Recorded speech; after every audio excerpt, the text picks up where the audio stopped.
So now what I want to do is I want to go ahead and migrate into the properties database.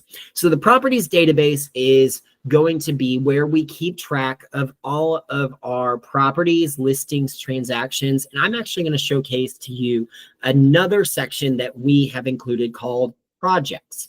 So very similar to the contact database, you can add new properties. What I want to do is I'm going to go to this 1, 2, 3 somewhere in time. Now, these property details are all fictitious, fake data as well. This is my test account, and somewhere in time is a great test property that I've showcased. So inside the properties, you are going to have on the very top all of the property information. And very much like the contacts, you're going to have all of these different tags. Now, the very first one is owner information, and you can add all of the different owners for a property. You could even send them a single one-off message that's going to include both of them. It's going to have the greeting for them. And then we have our property details that we can start to build out, property locations, tags, important dates, all the way through to these external docs. Now, here's where those external docs that I was talking about a little bit earlier, this one's the actual one that I featured in that training. So that's where that comes from. Lots of power in this. But once we have a property, the ultimate goal is to get it into a listing. And so inside of SAM, we tag into this listings section, and we can start to look at all of the listing details. Now, at the very top, we actually have the ability to include multiple listings. There is something very important about this fact.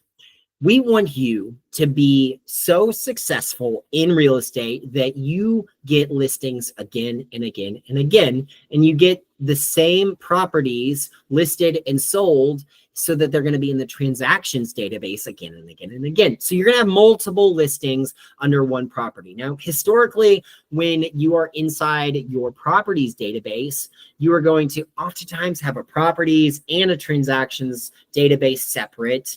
And maybe there's even a listings database separate. And for each time you have a listing, it's going to have a new entry. And so you're going to have maybe 10 of the same property, and they're all just different listings, which is very confusing to me. You're taking up added space that doesn't necessarily need to.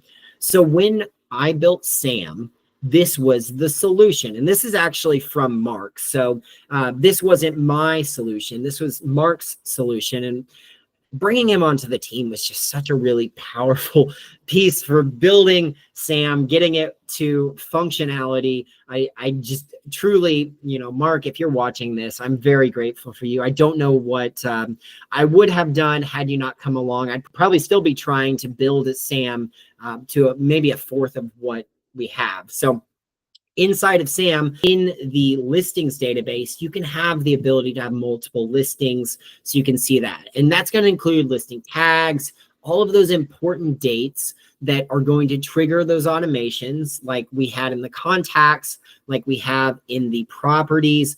Each of these areas has these because each of these areas is going to need the ability to start those automations, right? We also have marketing information. Now, the really cool thing about the marketing information is these are all built out by SAM. So just like I had SAM custom write that message, over here, you could let SAM create all of your listing descriptions or all your special features or all of the different things that you need for your marketing. You can have SAM do that. You're showing information, listing parties. Those are almost identical to all of those connections that we have where you can click into any of those specific party members and it's going to take you to their contact. Then you have your estimated proceeds, which is an area for us to, we just generally speaking gave you a rough estimate calculator. Hey, if this is the outstanding loan, this is your total percent of commission, what should you estimate your proceeds to be? You can also print that off so that you have the ability to send that out. This is a really easy way for you to do that. It's not perfect. It's not 100% spot on, but it's going to give you a rough estimate. And that has been something that our current folks have really appreciated having. Listing offers is a really cool area for us to add all of our listing offers. We can also go as far as comparing them. We can look at details, or we can click into a specific listing, look at all of the details, and then we can ask Sam to evaluate it. And then it's going to give us the pros and the cons, or we can add additional pros and cons that we can use to print out all of the details that we are sending to our people. Now, outside of that, calendar, notes, files, external documents. And then once we get our listing into contracts, it goes into the transaction section. And like I said, you can have multiple transactions, all of the details for this specific transaction, tags, important dates, party members, calendar, all of that is there. And at every step in the process, Sam is able to take all this information and help you build out all the different pieces you need to be successful in that. So these are the databases that we have access to inside of SAM. And this is how you are going to start managing all of the information. And hopefully you started to get an idea of how all of this information can actually not only just be stored and held onto, but used and called upon to help you inside your business be super successful.